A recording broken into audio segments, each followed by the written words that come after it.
ராஜா கிடையாது. ஓ பார்த்தா பணக்கார அந்தணனை போல இருக்கே, தாங்க பணக்கார அந்தணனும் கேட்டா, நான் விப்ரகா, நான் அந்தணனும் இல்லை. உண்மையில் எனக்கு எந்த ஜாதியும் கிடையாது, நான் ஜாதிகளுக்கெல்லாம் அப்பாற்பட்டவன். ஆமாம், உங்கள் அம்மா யார் அப்பா யாருன்னு கேட்குறேன்.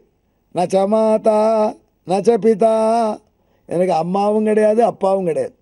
அது அம்மா அப்பா கிடையாதா, ஜாதி கிடையாதா, என்னப்பா குழப்பற, யார் நீ என்று முனிவர்கள் ஆச்சரியப்பட்டு கேட்குறா. எந்த ஊரையாவது சொல்லு அப்படின்னா, எனக்கு ஊரே கிடையாது. நைவாவாச குத்திரச்சிது, எனக்கு அட்ரஸ் கேட்டா டெம்பரரி அட்ரஸ் பர்மனன்ட் அட்ரஸ் எதுவும் கிடையாது. ஏன்னா எல்லாமே நம்ம அட்ரஸ் தான் அர்த்தம். பின்ன எங்கே தான் இருக்கீங்க நீங்கள்? சர்வாவாசகா, நான் இல்லாத இடமே கிடையாது. அந்த இளைஞன் சொன்னான். சர்வாவாசகா சர்வபக்ஷகா, சுவாமி உங்களுக்கு என்ன சாப்பாடு எப்படி அப்படின்னு கேட்டா, எத்த கொடுத்தாலும் சாப்பிட்றா சாமி. சர்வாவாசகா சர்வபக்ஷகா. அப்போது நீங்கள் எந்த காரியமாக எங்கே போகிறீங்களாம், நான் போகிற இடமே கிடையாது, எல்லா இடமும் என் இடம்தான். சர்வகா சர்வரூபதிருக்கு, பேர் என்னன்னு சொல்ல மாட்டேளா? எனக்கா பேரே கிடையாது. நிர்நாமா, பேரே கிடையாதா? பின்ன யார் தாங்கள்? உங்களுக்கு என்ன பிடிக்கும், உங்களுடைய குணம் என்னன்னா? எனக்கு எந்த குணமும் கிடையாது. நிர்நாமா நிர்குணச்சாகம் யுஷ்மான் திரஷ்டு மிகாகதகா. பகவானுக்கு பேராக கிடையாது, பேராயிரமுடைய பெருமான்னு சொல்கிறாளே, அப்படிச்சே பகவானுக்கு பேர் கிடையாது. அந்த இளைஞன் தான் பகவான் தான் தெரியுது, அவன் தனக்கு பேரே கிடையாதுன்னு சொன்னானே, அது எப்படி அப்படின்னு குழம்புறீங்களா? பகவானுக்கு பேர் உண்டு, எல்லாம் அவன் பேர் தான். ஆனால் பேர் இல்லாதவனா என்ன அர்த்தம்? நம்மளை மாதிரி பேர் இல்லாதவன். நம்மளை மாதிரி பேர் இல்லாதவன்னா, உதாரணத்துக்கு என்னை எடுத்துக்கோங்களேன், எனக்கு கருணாகரன் பேர். கருணாகரன் என்ன அர்த்தம்? கருணைக்கு சுரங்கம். ஆக்கரம்னா மைன் சான்ஸ்கிரிட்டில்.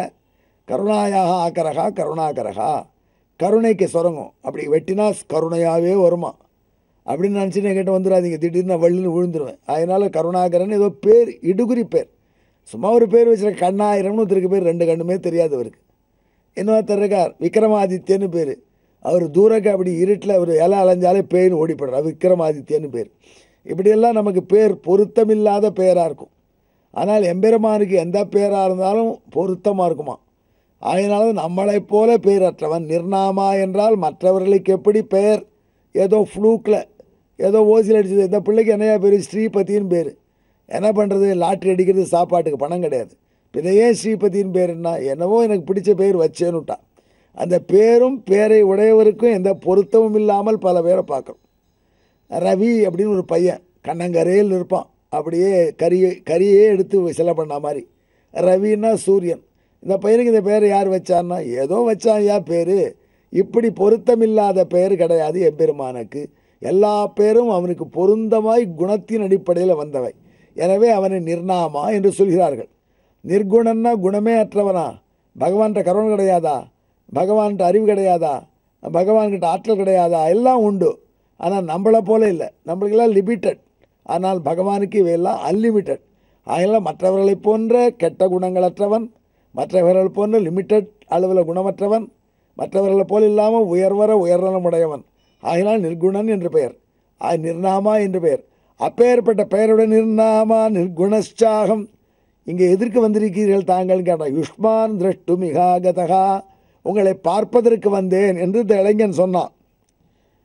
அப்படி இளைஞன் சொன்ன உடனே எல்லாருக்கும் ஆனந்தம் தாங்கலை. அந்த இளைஞனை கிட்டக்க வந்தா, அவனை தங்களறியாமல் அவனை தொட்டு ஆசீர்வாதம் பண்ணணும்னு தோணித்து. ஆசீர்வாதம் பண்ணணும்னு ஒன்று தோணல. ரிஷிகள் அவனை நெருங்கி அவனை எப்படி தீண்டினார்கள். அப்போது ஒரு ரிஷி சொன்னார், எல்லாரும் தீண்டி வரிசையாக அவரை தொட்டுட்டு ஒன்று தொட்டு ரசித்தார்கள். அப்போ அந்த இளைஞன் கேட்டான், நீங்கள்லாம் பெரிய புனிதமான முனிவர்களாச்சே, என்னை தொட்டுட்டு அதுக்கப்புறம் நீங்கள் எப்படி உத்கானம் சாமகானம் பண்ணுவேள்? உங்களுக்கு தீட்டு வந்துடாதா? நான் முன்பின் தெரியாத ஆசாமி, என்னை தீண்டலாமா அப்படின்னு கேட்டான். சிருஷ்டோத்கானம் கதம் தத்ர சம்பவே முனையோமலாகா, சொல்லுங்கள் அப்படின்னா. ரிஷிகள் ஒருத்தர் பார்த்தா, அவன் சொல்லிட்டா, எங்களை அறியாமல் ஆயிடுத்து, இப்போ ஹோமம் பண்ண வேண்டிய கட்டம் வந்துடுத்து, யாகசாலையில் தான் இருக்கோம், இங்கே எந்த விதமான தீட்டு எங்களுக்கு வரத்துக்கு வாய்ப்பு இல்லைன்னு நினைக்கிறோம். ஆகட்டும், இந்த ஹோமத்தை பண்ணுவோம் என்று ஹோமம் பண்ண தொடங்கினார்கள். ஹோமம் பண்ண தொடங்கினா நேரம் இந்த பிள்ளையாண்டான் வந்தான். அந்த பெண்ணை அழைத்துண்டு என்கிட்ட கொடுங்க அப்படின்னு ஹோமம் பொருளை. இப்போ அக்னியில் வைக்கணும், நீ வந்து வாங்கிக்கிறேங்கிறியப்பா அப்படின்னா அந்த இளைஞன் சிரித்தான். அடுத்த 2 பார்த்தா சங்கச்சக்கர கதாதரனாக இன்றைய தினம் திருமலையப்பன் எப்படி காட்சியளிக்கிறானோ அப்படி பகவான் என் கையில் கொடுங்கள்னு கேட்குற மாதிரி நின்னானா. பார்த்த உடனே தான் ரிஷிகளுக்கு புரிஞ்சுது, நமக்காக பகவான் இந்த அவதாரம் எடுத்து இந்த மலையில் வந்து நாம் வேள்வியில் அர்ப்பணிக்கக்கூடிய பொருளை ஏற்றுக்கொண்டு அருள் செய்கிறார் என்று ரிஷிகள் அப்போ தான் தெரிஞ்சிண்டு முனையச்ச ததா பிரீதாக சாட்சாத் விஷ்ணு சமாகதா எம்பெருமானை வந்திருக்கிறான் என்று ஆனந்தப்பட்டார்கள். ஆகையினால இப்படி திருமலையில் எம்பெருமான் வேடர் வடிவத்தில் வருவான், பக்தர்களுக்கு அனுகிரகம் பண்ணுவான், பல வடிவத்தில் வந்து அனுகிரகம் பண்ணியிருக்கான். அவன் சாநித்தியம் உள்ள திருமலை இது, பல பெயர் பெற்ற திருமலை, எம்பெருமானுக்கு ரொம்ப பிடிச்ச மலை என்று இந்த மலையை பற்றி ரிஷி நிறைய விவரம் சொன்னார். இப்போ உடனே பகவானுக்கு இந்த மலையை இப்படி பிடிச்சதற்கும் பகவான் இங்கே சஞ்சரிப்பதற்கும் பின்னணி என்ன அப்படின்னு கேட்க ஆசைப்பட்டார் ரிஷிகள். அதை கேட்பதற்கு பதிலாக ஒரு புராண வரலாறு, இந்த வரலாறு உங்களுக்கு நிறைய பேருக்கு பிரசித்தமாக தெரியும், இருந்தாலும் இந்த கட்டத்தில் சேர்த்து சொல்கிறோம். ஒரு சமயத்தில் நாரத ரிஷிகள்லாம் யாகம் பண்ணுற சேவை எதிர்பார்த்தார். ரிஷிகள்லாம் யாகம் பண்ணுறா சரஸ்வதி நதிக்கரையில். நாரதர் எப்பொழுதுமே எதையானு ஒரு கலப்பி விட்டு போய்டுவார் பிரச்சனையை. அவருக்கு ரொம்ப பிடிக்கும். சகி கேளிகரோ விப்ரஹா நித்தியம்ச சமரப்பிரியகா அப்படின்னு நாரதரை பற்றி நாரதருடைய சீடரான வால்மீகி சொல்கிறார். நாரதர் எப்படின்னா யாராவது 2 பேரும் சண்டை மூட்டி விட்டு அதை பார்த்து ரசிப்பார். அது நல்ல வேலை முடியும். கடைசியில் அந்த ரிஷிகளெல்லாம் பார்த்து நாரதர் கேட்டார், ரிஷிகளே நீங்களாம் என்ன பண்ணுறீங்க, இந்த யாகத்தில் என்னென்னமோ சமர்ப்பிக்கிறீங்களே, இதெல்லாம் யார் ஏற்றுக்கிறான்? கோவா புங்கே யஜ்ஞபலம் கோவாத்யேயகா சுரோத்தமஹா. தேவர்களுக்கு தலை சிறந்தவன் தியானம் பண்ணுவதற்கு லாயக்கானவன் யார்? கிருதம் யஜ்ஞபலம் கஸ்ய. அந்த எம்பெருமான் யாருன்னு தெரியுமா உங்களுக்கு? யாருக்கு நீங்கள் அர்ப்பணம் பண்ணுறீங்கன்னு தெரியுமா அப்படின்னு கேட்டா. உடனே எல்லாரும் நாம் அர்ப்பணிக்கிற பொருளெல்லாம் யார் ஏற்றுன்னு அனுகிரகம் பண்ணுறான்? எந்த தேவதை பேர் சொல்கிறோமோ அந்த தேவதை இல்லையே. அந்தந்த தேவதைகளுக்கெல்லாம் தலைவனாக ஒருத்தர் இருக்கணும், அவன் கண்ட்ரோலில் தான் இத்தனையும் நடக்கணும், அவனை குறித்து தான் இந்த யாகங்கள் இருக்கணும், அவன் யாருன்னு தெரிஞ்சுக்கணும் அப்படின்னு ரிஷிகள்லாம் தீர்மானித்தான். யாரை குறித்து நாம் யாகம் பண்ணனா நல்லது, யார் இந்த யாகத்துக்கெல்லாம் பலன் தரக்கூடியவனாய் எல்லா தேவதைகளுக்கும் தலைவனாக இருக்கக்கூடியவன் அப்படின்னு தெரிஞ்சுக்கணுங்கிற ஆர்வம். அது ரிஷிகள்லாம் சேர்ந்து மீட்டிங் போட்டான். அப்போ அவளுக்குள்ள தீர்மானம் வந்துடுத்து, இதை கண்டுபிடிச்சி கூடக்கூடிய வலிமை வாய்ந்தவர் பிருகு மகரிஷி தான் அப்படின்னு பிருகுவை தங்களுடைய ரெப்ரசன்டேட்டிவாக தேர்ந்தெடுத்தார்கள். அவரை பார்த்து சொன்னால், கச்ச சீக்கிரம் மகாபுத்தே பரீட்சார்த்தம் சுரோத்தமா. தேவர்கள்லாம் கொஞ்சம் பரீட்சிச்சு அந்த பரீட்சைக்கு அப்புறம் பரிசோதனை பண்ணி இதில் யார் தலை சிறந்த தேவன், யாருக்கு நாம் எல்லாரும் எல்லாத்தையும் அர்ப்பணிக்கணும் அப்படிங்கிறத கொஞ்சம் நீர் தான் முடிவு செய்து எங்களுக்கு தீர்ப்பு சொல்லணும் என்று பிருகுவுக்கு 1 மேன் கமிட்டி பிருகுக்கிட்ட ஒப்படைத்தார்கள் அந்த பொறுப்பை. பர்ஜதி தபசாயித்தி பிருகுன்னு சொல்லுவா. பிருகு மகரிஷிக்கு அவ்வளோ தவமா. அதில் பிருகுக்கிட்ட அந்த பொறுப்பை ஒப்படைச்சா, இதை நாராயணியம்னு இங்கே அடிக்கடி இந்த காலத்தில் கேள்விப்படுறேன். குருவாயூரப்பன் முன்னிலை பாகவதத்தை முழுக்க சுருக்கமாக குருவாயூரப்பனையே முன்னாடி நிறுத்தி வச்சு நாராயண பட்டத்திரிங்கிற மகாகவி பாடிட்டுருக்கிற பாகவதத்தினுடைய சங்கிரகம் சுருக்கம். அதில் இந்த காட்சியை வர்ணிக்கிறார். பாகவத புராணத்தில் இந்த வரலாறு இருக்குது. இந்த காட்சியை அதில் வர்ணிக்கிறார் நாராயண பட்டத்திரிகள். அவர் சொல்கிறார், பிருகும் கில சரஸ்வதி நிகட்டவாசினஸ்தாபசாக திரிமுருத்யுஷ சபாதிசன்னு. இந்த மும்மூர்த்திகளில் தலை சிறந்தவர் யார் என்று கண்டுபிடிக்கிற பொறுப்பை நீ ஏற்றுக்கொள்ள வேண்டும் என்று பிருகு மகர்ஷிட்ட சரஸ்வதி கரையில் தபஸ் பண்ண ரிஷிகள் ஒப்படைத்தார்களாமே குருவாயூரப்பா. உடனே அவர் அப்படியே செய்கிறேன்னு கிளப்பினார். கிளப்பி சத்தியலோகத்துக்கு போனார். 33 கோடி தேவர்கள் டெஸ்ட் பண்ணணும். அதில் லீடிங்காக இருக்கக்கூடிய தேவர்களை டெஸ்ட் பண்ணால் மற்றது தானே தெரிஞ்சிடும். இந்த 33 மூவர் ரொம்ப லீடிங்காக சொல்கிறேன். 33 கோடி தேவர்களுக்கெல்லாம் மேலே திரிமூர்த்திகள் பிரம்மா, பரமேஸ்வரன், நாராயணன். அவர்களை மட்டும் டெஸ்ட் பண்ணால் போகிறோம். மற்றவாளுகள்லாம் இப்போ இவர்கள் மற்றவர்களை விட இவர்கள் உயர்ந்த ஸ்தானத்தில் இருப்பார்கள் என்பது உலகம் ஏற்றுண்ட உண்மைதானே. அதனால் அவர்களை மட்டும் பரிசோதிப்போம் என்று பிருகு முனிவர் தீர்மானித்தார். அதுக்காக பிரம்மா இருக்கக்கூடிய சத்தியலோகம் நோக்கி போனார். நீங்களும் நானும் போக முடியாது. அப்படி பிருகு மகரிஷியை போன்ற சிலவர்கள் பிரம்மலோகம் வரைக்கும் போவான். அவர்களுக்கு அந்த சாமர்த்தியம் உண்டு. அந்த பிருகு மகரிஷி தபஸ்னால் அந்த ஆற்றல். பிருகு மகரிஷி சத்தியலோகத்துக்கு போனார். சத்தியலோகத்தில் போனால் அங்கே பிரம்மா சரஸ்வதி தேவியோட தனிமையில் பேசின்னு இருக்கார்.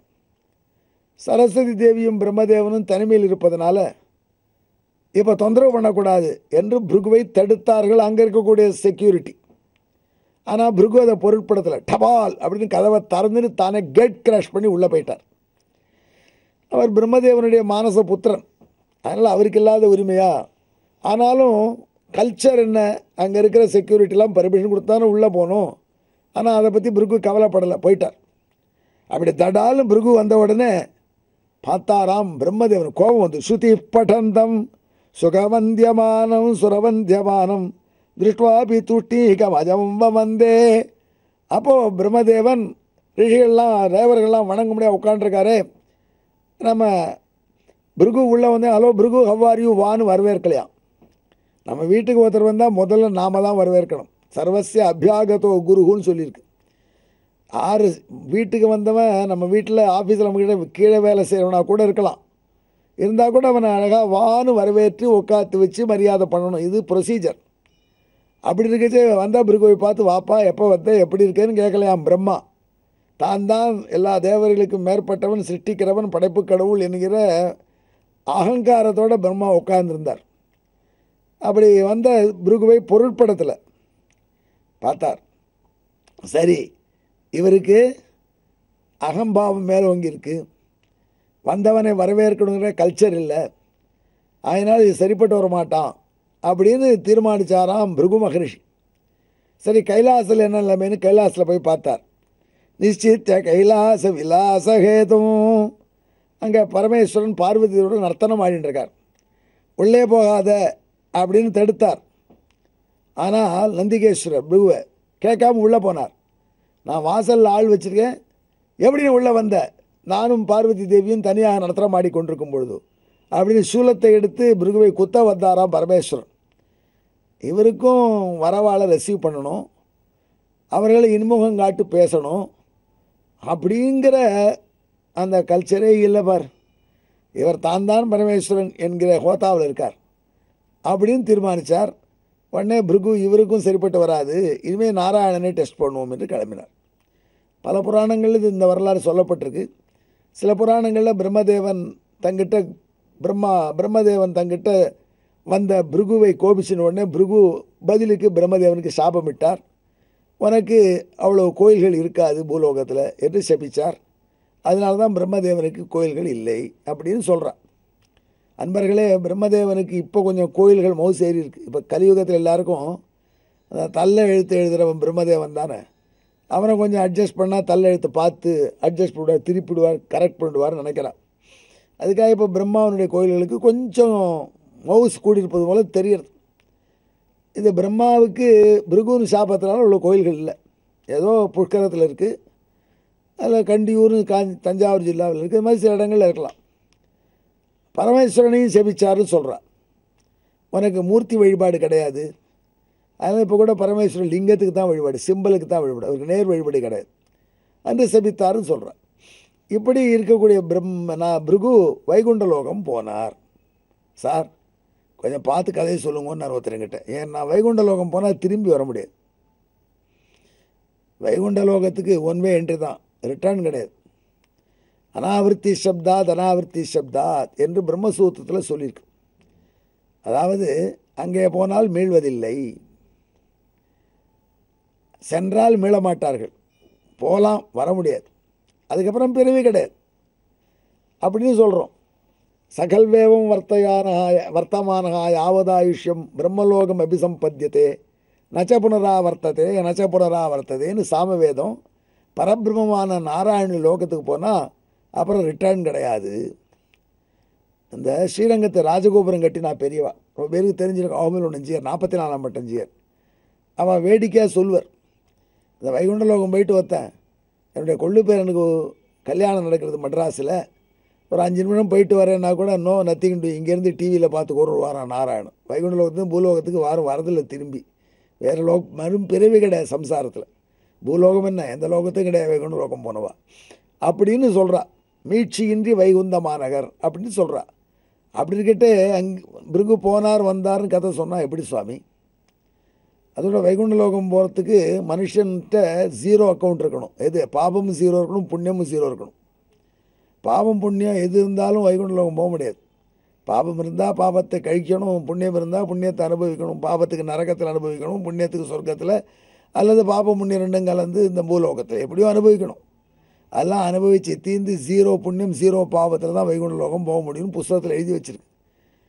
பிருகு மகரிஷி அங்கெல்லாம் போனாரா அப்படின்னு சொன்னீங்களான்னா அவருக்கு இந்த பாப புண்ணியமெல்லாம் போயிடுத்தா, அப்படி வைகுண்டம் போனால் திரும்பி வர முடியுமா? இப்படி பல கேள்விகள் கொஞ்சம் படித்தவா கேட்பா. நியாயமான கேள்வி தான். அதனால் அதுக்கு பதில் நாம் சொல்ல கடமைப்பட்டிருக்கோம். பிருகு போன வைகுண்டம் என்பது நாராயணனுடைய பிரளயத்துக்கு உட்படாத நித்தியமாக எப்பொழுது இருக்கக்கூடிய அப்சல்யூட் வைகுண்டம் அல்ல. இந்த அப்சல்யூட் வைகுண்டம் போனால் தான் திரும்புறதுக்கு சான்ஸ் இல்லை. அது போகிறதுக்கு தான் புண்ணிய பாபம் 0வாக இருக்கணும், அர்ச்சிராதிகதியில் போகணும், இப்படி பல பல கட்டாயங்கள். ஆனால் இந்த பிரம்மாவனுடைய ஆளுகை உட்பட்ட பிரதேசத்திலே பிரம்மாண்டத்திலேயே நாராயணன் தன்னுடைய வைகுண்ட லோகம் மாதிரி ஒரு இடம் வச்சுருக்கான். அதெல்லாம் நாங்கள் காரிய வைகுண்டம் என்று டெக்னிக்கலாக சொல்லுவோம். காரிய வைகுண்டம்னா ரஃப்லி, அதாவது சிருஷ்டி ஸ்திதி சம்ஹாரத்துக்கு உட்பட்டதான இந்த பிரம்மாண்டத்தில் இருக்கக்கூடிய ஒரு வைகுண்டம். அந்த வைகுண்ட லோகம் மாதிரியே இருக்கும். அதே மாதிரி எல்லாரும் இருப்பாங்க. அது வைகுண்டத்தினுடைய போலி, வைகுண்டத்துக்கு நகல், அது காரிய வைகுண்டம் என்று அழைக்கப்படுகிறது. இது நாம் தெரிஞ்சிக்க வேண்டிய விஷயம். ஆனால் காரிய வைகுண்டம்னா என்னன்னு நான் சொல்கிறேன். இப்போது திருமலை திருப்பதி தேவஸ்தானம் இருக்குது. நாம் எல்லோரும் திருமலையில் போகிறோம். திருமலையில் போய் எம்பெருமானை வழிபடுறோம். அதுதான் உண்மையான திருமலை அசல். ஆனாலும் எல்லாருக்கும் அங்கே எப்பொழுதும் போக முடியறதில்ல. அதுக்காக என்ன பண்ணுறாங்க, திருமலை தேவஸ்தானத்தில், திருப்பதி திருமலை தேவஸ்தானத்தில் அங்கங்கே பெரிய இடத்துக்களில், பெரிய பெரிய நகரங்களில், பம்பாய் அல்லது பெங்களூர், ஹைதராபாத், சென்னை, டெல்லி போன்ற பெரிய பெரிய நகரங்களில் ஒரு டிடிடி ஆஃபீஸ் வச்சுருக்கா.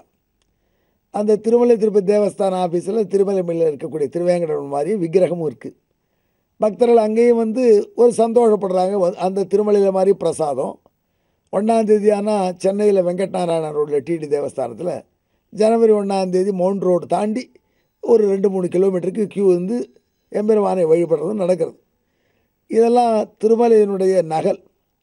இது திருமலை போன்று அந்தந்த சீட்டில் இருக்குது. அதே மாதிரி ஒரு பிரம்மாவுக்கு உட்பட்ட பிரம்மாண்டத்தில் வைகுண்ட லோகம் மாதிரியே ஒரு ரெப்ளிகா அதை போல் இருக்கும். டிடி தேவஸ்தான ஆஃபீஸ் மாதிரி அந்த இடத்துக்கு போக முடியும். யார் நம்மளால் அங்கேயும் போக முடியாது. அந்த இடத்துக்கு பிரம்மபுத்திரனான நம்ம பிருகு போன்ற மகரிஷிகள் போயிட்டு வர முடியும். சூப்பர் ஹியூமன் பீயிங்ஸ் போக முடியும். அந்த இடத்துக்கு போய் பார்த்தார் நாராயணனை பிருகு. அங்கே போனால் நாராயணன் எப்படி இருக்கார்? நாராயணன் பள்ளி கொண்டிருக்கார் ஆதிசேஷனில். லக்ஷ்மி தேவி மலர்மகள் கைவருட மலர்போதில் சிவந்தனன்னு லக்ஷ்மி தேவி அங்கே எம்பெருமானுக்கு திருவடி பிடிச்சிட்டு இருக்கா. சகஸ்ரீயா சேஷசயம் பிரபஷ்யன்னு அங்கே போய் நாராயணனை பார்க்குறார். லக்ஷ்மி தேவியோடு கூட எம்பெருமான் அங்கே பள்ளி கொண்டிருக்கார். அந்த இடத்துக்கு போய் சேர்ந்தார் பிருகு. போன உடனே பிருகு, நாராயணன் பள்ளி கொண்டிருக்கார், அவரை ப்ரொவோக் பண்ணணும் அப்படின்னு தீர்மானித்தார். பரீட்சைக்காக நேரம் மார்பிளை காலால் எட்டி உதைச்சார். எவ்வளோ தவறான செயல்! படுத்து கொண்டிருக்கிற சிவபதியினுடைய மார்பிளை எந்த இடத்துல லக்ஷ்மி தேவி உட்கார்ந்திருக்களோ அந்த இடத்துல தன் காலை வச்சு ரிஷி உதைச்சார். அன்பர்களே, அங்கே இருக்கக்கூடியவள் யார்? லக்ஷ்மி தேவி. லக்ஷ்மி தேவிக்கு பார்கவி என்று ஒரு பெயர். பார்கவி என்றால் என்ன அர்த்தம்? பிருகுவின் பெண். பிருகோர் அபத்தியம் ஸ்ரீஹி பார்கவி என்று சம்ஸ்கிருத வியாக்கரணம் இலக்கணம் தெரிஞ்சவா அதை டிரைவ் பண்ணி சொல்லுவாள். அதாவது ஒரு காலத்தில் பிருகுமுனிவர் பண்ண யாகத்தில் லக்ஷ்மி தேவி அவதரித்தா. லக்ஷ்மி தேவிக்கும் நாராயணனை போல பல அவதாரங்கள் உண்டு. ஆவிர்பாவ கலச ஜலதௌ அத்வரேவாபி யஸ்யாக. எந்த லக்ஷ்மி தேவி திருப்பார்கடல் கடைஞ்ச பொழுது ஆவிர்வதிச்சா, அது ஒரு அவதாரம். அதே மாதிரி பிருகு மகரிஷி பண்ண வேள்வியில் பிருகு மகரிஷிக்கு பெண்ணாக ஆவிர்வவித்தாள். பிருகுவுக்கு பெண்ணாக வந்ததுனால தான் அவளுக்கு பார்கவி என்றே பெயர். அப்பேற்பட்ட பார்கவி இவர் வீட்டு பெண்ணாக பிறந்தவள் இருக்கக்கூடிய இடம் எம்பெருமானுடைய மார்பு. அந்த மார்பில் தன் காலால் எட்டி உதைத்தார் பிருகு. என்னையா இங்கேருந்து என் வீட்டில் வந்து படுத்துக்கிற இடத்துல வந்து காலால் எட்டி உதைக்கிறியே, இது அடுக்குமா அப்படின்னு நாமளாக இருந்தால் சீரும். ஆனால் பரமசத்வ சமாஸ்ரேகான்னு சொல்லப்பட்ட சத்வகுணத்துக்கே இருப்பிடமான நாராயணன் சீரலையா. மகரிஷி தங்கள் காலை தூக்கி இந்த மார்பில் வச்சுட்டேளே, இந்த மார்பு எவ்வளோ கரடு முரடான மார்பு. தேவர்களுக்காக எத்தனையோ யுத்தத்தில் அசுரர்களோடு நான் பொருதிருக்கேன். அப்படி நான் பொருத பொழுதெல்லாம் அவர்கள் எத்தனையோ ஆயுதங்கள் அடிச்சிருக்கா போட்டிய மார்பில். அந்த ஆயுதங்களால் பட்ட விழுப்புண்கள் அங்கங்கே இருக்குது. அதனால என்னுடைய மார்பு கரடு முரடாக இருக்கும். அந்த கரடு முரடான மார்பில் தங்களுடைய மென்மையான திருவடிகளை தாங்கள் வைக்கலாமா? அது கன்றி போயிடாதா அப்படின்னு நாராயணன் அந்த மகனுடைய திருவடியை பிடிச்சு வருடி விட்டான். லக்ஷ்மி அப்படின்னா போய் வெந்நீர் கொண்டு வான்னு சொன்னான். வெந்நீரால் அந்த திருவடிக்கு மெசேஜ் பண்ணினான். வலிச்சிருக்குமா கரடு முரடான தன்னுடைய மார்பில் பட்டதுனால. அப்படி பணிவிடை செஞ்சான். அந்த பணிவிடையை பார்த்தார் மகரிஷி, அரண்டு போயிட்டார்.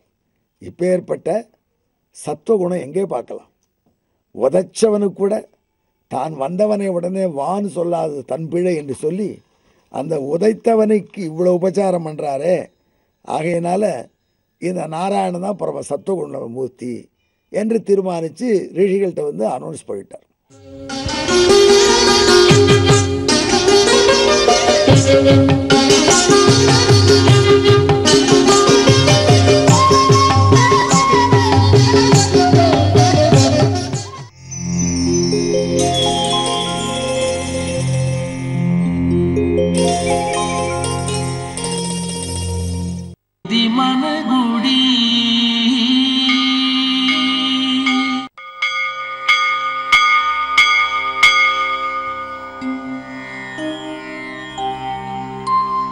తరతరాల మానవ జీవితాల పెన్నిధి మన గుడి,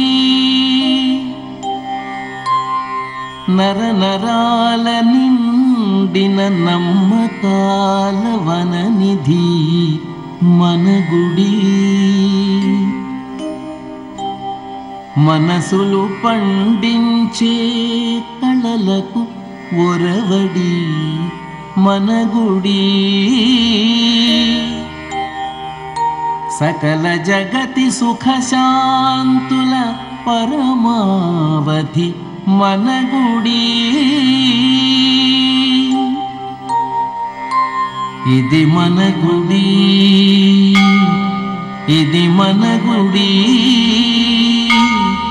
ఇది మన గుడి.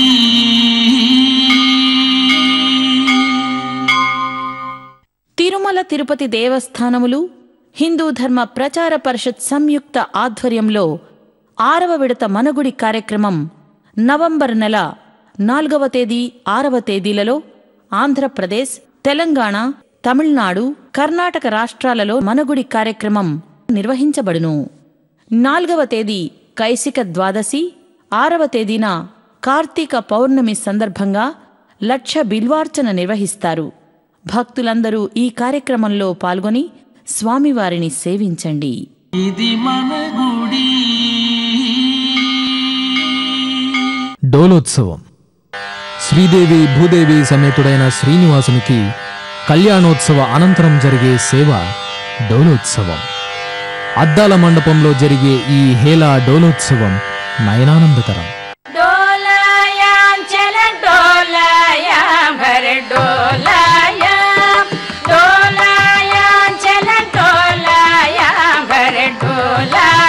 డోలోత్సవం సోమవారం నుండి శనివారం వరకు మధ్యాహ్నం 1:45 మీ శ్రీ వెంకటేశ్వర భక్తి ఛానల్లో. డోలోత్సవం శ్రీవారి సేవలో సహ సమర్పిస్తున్నవారు స్వర్ణపురి ఏఎన్ఎస్ జ్యువెలరీ సేలం. శ్రీ పద్మావతి అమ్మవారి కళ్యాణోత్సవం సోమవారం నుండి శుక్రవారం వరకు ప్రతిరోజు ఉదయం 10:30 ప్రత్యక్ష ప్రసారం. చూడరమ్మ సతులాల శోభాన పాడరమ్మ,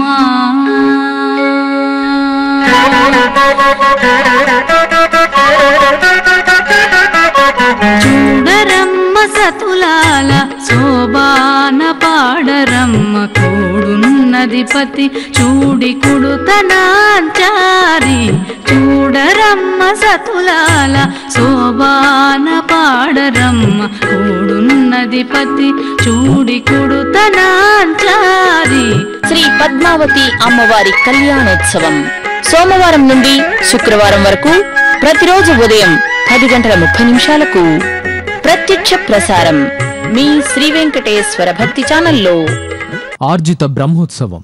బ్రహ్మోత్సవాలలో వివిధ వాహనాలపై దర్శనమిచ్చే శ్రీవారు ప్రతిరోజు భక్తులచే జరిపించుకునే నిత్యోత్సవం ఆర్జిత బ్రహ్మోత్సవం.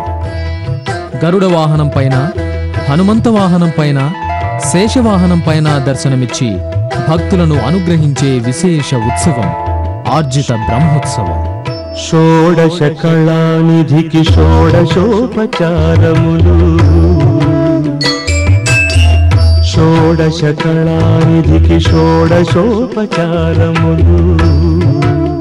ఆర్జిత బ్రహ్మోత్సవం సోమవారం నుండి శనివారం వరకు మధ్యాహ్నం 2 గంటలకు మీ శ్రీ వెంకటేశ్వర భక్తి ఛానల్లో. ఆర్జిత బ్రహ్మోత్సవం శ్రీవారి సేవలో సహ సమర్పిస్తున్న వారు స్వర్ణపురి ఏఎన్ఎస్ జ్యువెలరీ సేలం.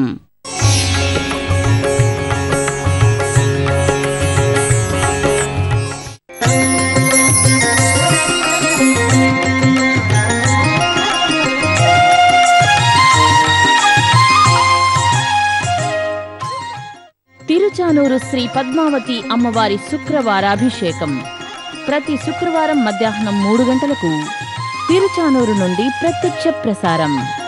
వచ్చెను అలమేలు మంగ, వచ్చెను అలమేలు మంగ, ఈ పచ్చల తిరుచానూరు శ్రీ పద్మావతి అమ్మవారి శుక్రవారాభిషేకం ప్రతి శుక్రవారం మధ్యాహ్నం 3 గంటలకు తిరుచానూరు నుండి ప్రత్యక్ష ప్రసారం మీ శ్రీ వెంకటేశ్వర భక్తి ఛానల్లో. అమ్మవారి అభిషేకం సమర్పిస్తున్నవారు గోపురం పసుపు మరియు కుంకుమ. సహ సమర్పిస్తున్నవారు స్వర్ణపురి ఏఎన్ఎస్ జ్యువెలరీ సేలం.